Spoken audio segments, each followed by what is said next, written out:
तमाम लोग आपके वहाँ मौजूद थे। बहुत मुझे अफसोस हो रहा है इस चीज़ पे कि एक नौजवान क्या यहाँ पर डाकुओं ने गोली मारी जिससे उसकी हलाकत हुई। मैं उसकी फैमिली से भी हमदर्दी करता हूँ और इंशाअल्लाह ताला आपको यकीन दिलाता हूँ कि पहले की तरह अब भी जो है उन कातलों को जब तक हम कैफे किरदार तक नहीं पहुँचाएंगे सुकून से नहीं बैठेंगे।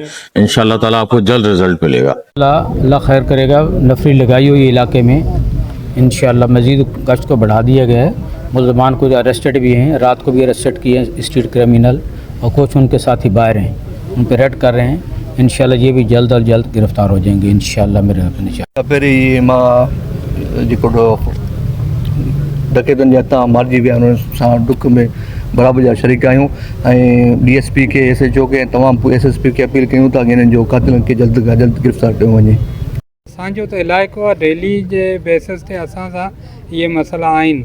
उन ई जे लाइ असां बार बार SHO साहब खे इंफॉर्म कंदा रहिया आहियूं त दादा ही हिते ॿाहिरियां माण्हू मसूद अचनि था जेके अची वारदात कनि था हिते, जंहिंजो असां घणे टाइम खां निशानदेही बि कंदा रहिया आहियूं, पर उन ई जे बावजूद बि टस मस नथी थिए। पुलिस छा कयूं?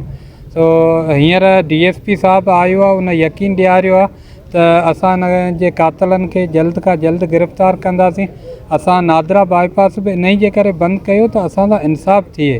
असांजा रोज़ अॻे माण्हू फुरजंदा हुआ, हाणे क़तल थियण शुरू थिया आहिनि। त इन ई जे लाइ असां वरी बि अपील था कयूं सिंध सरकार खे ऐं पुलिस खे त अमन जे मसइले खे ॾिसनि त जीअं माण्हुनि जूं जानियूं बची सघनि।